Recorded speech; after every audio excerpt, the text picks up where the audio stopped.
When a man is not connecting emotionally with the wife that he used his hand to marry, within the church context, the church likes to pose this issue like a spiritual problem issue or a wife issue because she's not submitting to her husband. That is why the husband is not connecting emotionally with her. But let me give you perspective. I want to give you perspective. You see, there are some things that a man should never do in the course of his life. And if he does it, it would break, crack, and can destroy the possibility of him ever building an emotional connection with the wife he eventually decides to marry. These are things that father unfortunately do not teach their sons. They do not. But I will tell you for free. There are 5 things that a young man should never do throughout the course of his life, especially if he's a man who hopes to start a family someday. It would affect you. It would affect you. Number one, do not sleep with another man's wife. Or you sleep with another man's betrothed or betrothed, a fiancé, a wife. Let me tell you. You see, when you sleep with another man's wife, the adrenaline that is involved is so exciting. The chaos, that possibility of you getting caught, the possibility of betrayal, you being in the mix of that chaos, it creates a dopamine rush. You will feel like Spider-Man, you will feel like Superman, they chop another man's wife. It's exciting, it's interesting, it's fun. See, you are feeling like this beastly villain, right? You enjoy it. It's chaotic, it's exciting.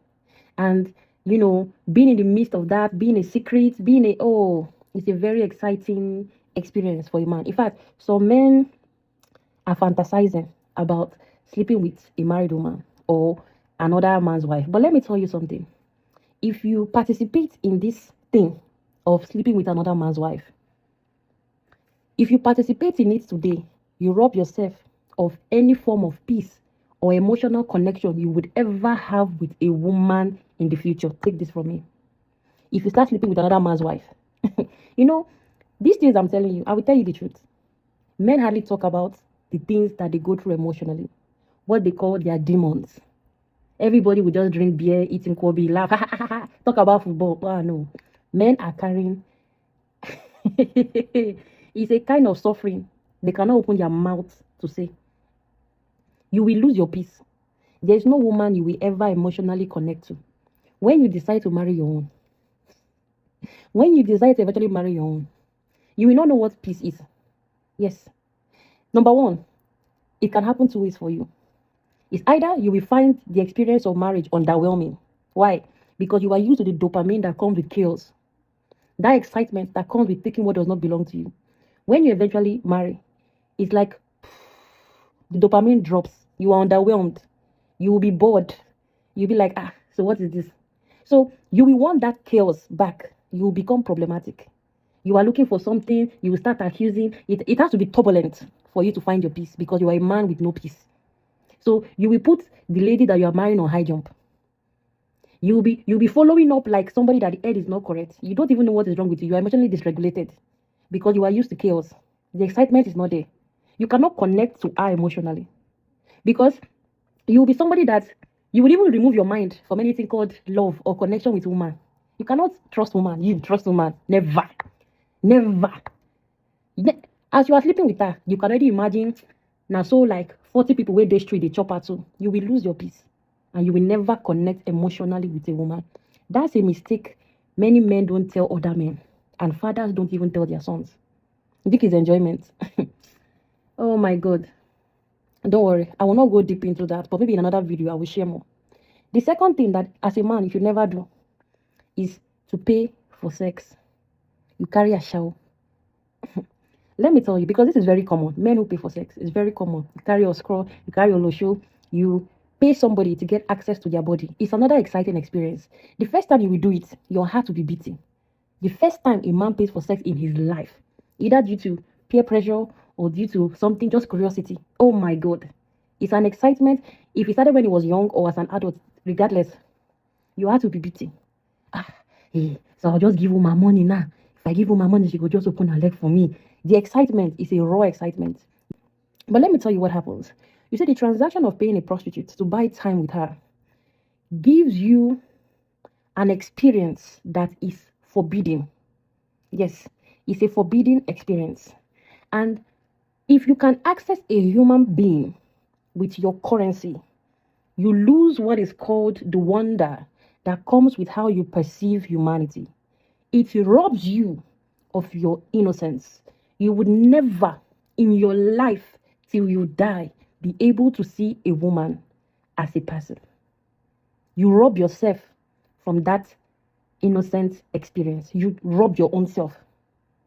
Because a man who sleeps with a prostitute is a man that would have to quiet a part of his soul to engage in that transaction, same as the woman. That is why if you marry somebody who was formerly a prostitute, and any person who has traded or has done sex trade will tell you this, they don't see, you see that hopeful optimism that people have about humanity. People who trade in these things don't have it. Women who trade in these things don't have it because they see the ugliness that clothes covers. You see all these men that are wearing suit and tie, they are looking like their head is no. You will see them in their rawest form in that room when they pay for sex. That is when you see humanity at its rawest degradation. You will see humanity raw. That experience in the room where there's a transaction of sex, I give you money to sleep with you.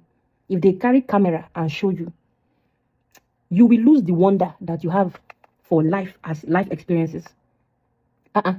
You see, when you enter into this kind of activities as a man, even if your wife is just doing her whims and wiles, and there's no empathy. There's no, because you have seen vagina at its rawest. You have paid for like different ones, different, and you have been allowed to do and undo because of currency. So there's no sense of curiosity. So when you are seeing a woman and she's just like, it will be irritating you. You erode yourself of the possibility of a meaningful emotional connection with a woman. You have finished yourself. That is why if you hear the way sex workers speak about men, you see, the reason why many of you see men and you're like, oh my God, is because you are not in the trade. Any woman who is in the trade does not see men as how you are seeing men, because they have seen men at their rawest. At their rawest, when there is nothing holding back inhibitions, there is nothing, it's free game. They've seen humanity at its core in terms of how disgusting it can be, and that can fracture a person's sense of view on how they see the opposite gender. There's no two ways about it. If you're a man who you carry a shower, you marry a man that used to carry a shower, they can never emotionally connect with you. Nothing you will do. You can leave you at home and go out. If you like, carry belly. If you like, do your face like this. A man, that kind of man is not seeing you. See, there are lines that people should not cross. If you cross it, you might think it's enjoyment when you are crossing it. But as you cross and you go further, forget anything that has to do with anything emotionally meaningful in your life. Forget it. So that trouble you are having, that lack of, is like you like that, you married that. You cannot connect with her. That trouble you are having, you go to church, pastor is telling you because you are not so, you know why. You know why. And because, lack of self-awareness, the ability to look inward, the ability to seek therapy, many men are not good with these things. Number 3, you see a man that is addicted to pornography. A man addicted to porn. It's only God that can deliver such a man. You see him, forget anything emotional connection with that kind of man. You see, the thing about pornography is that people think it's entertainment. It's just entertainment. No. Pornography is well intended by the producers, not just to entertain, but to change your brain chemistry. See, there's a reason why porn titles are not just normal titles, like, oh, man sees girl. They use taboo language. They use abominable language. You hear things like stepsister, stepmother, Have you not asked yourself that? Why? Why do they use those type of titles? They are all actors anyway. They're actors, they're acting. Why do they have to use this taboo language? What is it supposed to do for the viewer? You don't know why. You don't know why. Okay. Another video, another day. You think it's just entertainment? No. Anyway, I'll go into this in another video. But any man struggling with this, right? You are addicted to pornography. You are addicted to masturbation. Forget, you will struggle. You will struggle. Your wife is just busy crying, thinking that something. Meanwhile, there's nothing a vagina can do for you. You will pleasure yourself by yourself. Yes, by yourself. These are terrible things people don't talk about. Everything they say, oh, because she's not submitting. My God. Number 3. Number 4. This is a man who doesn't set healthy boundaries with male group interactions. And so they develop emotional attachments to men, even though they are straight men. Let me explain. You see, there are men, because as children grow up, right? Part of the development of children is that initially you want to form same-sex groups. It's part of human development. And eventually you start seeking, bonds and relationships with the opposite gender. Now, there are some men who, even though, again, they may claim to be straight men, have formed emotional attachments to male groups in a kind of, will I call it a homoerotic experience, in the sense that emotionally they are bonded to men and their male groups, even though they seek sexual activities with women. So these are men that will find it very hard to sit with their wives, gist with them, speak to them. If them and their wives are at home, they feel like there's nothing to speak about, like me and her will not be talking. So they don't talk to their wives. They talk to their male friends and their male groups. Their heart is inside the male groups. So they are not going to be connecting emotionally with the woman. In fact, they find relationship with women restrictive. So they can't stay at home, because for them it's like, I'm restricted. I have to go with the boys because the boys represent fun. Even though they are the ones that married the woman, they didn't force them. But home is not fun. They feel they have nothing in common with their wives. Yes, she's pretty. Yes, I can chop her 1 or 2, but I can stay with my boys, with my guys, with my group. So a man struggling with this kind of unhealthy attachment as a straight man is somebody that will struggle emotionally connecting with a woman. Now, the final one is this: a man who has violated or harmed a woman before. So perhaps when they were much younger, they had violated someone or harmed them physically before. Now they are older, right? These are secrets people have. They tell no one. But it follows them and it affects their relationships, even when they enter church, even when they become pastors, even when they are now Christians. If you do not deal with these things, it follows you.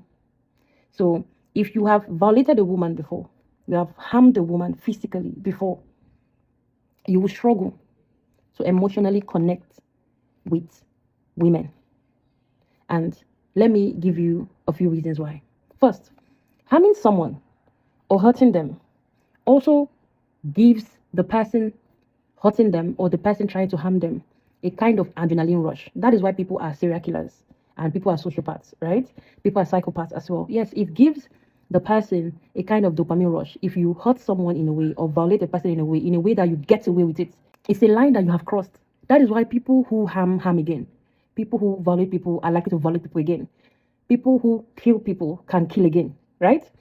That is why these things repeat themselves, because it comes with that feeling of you getting away with a violent crime, right?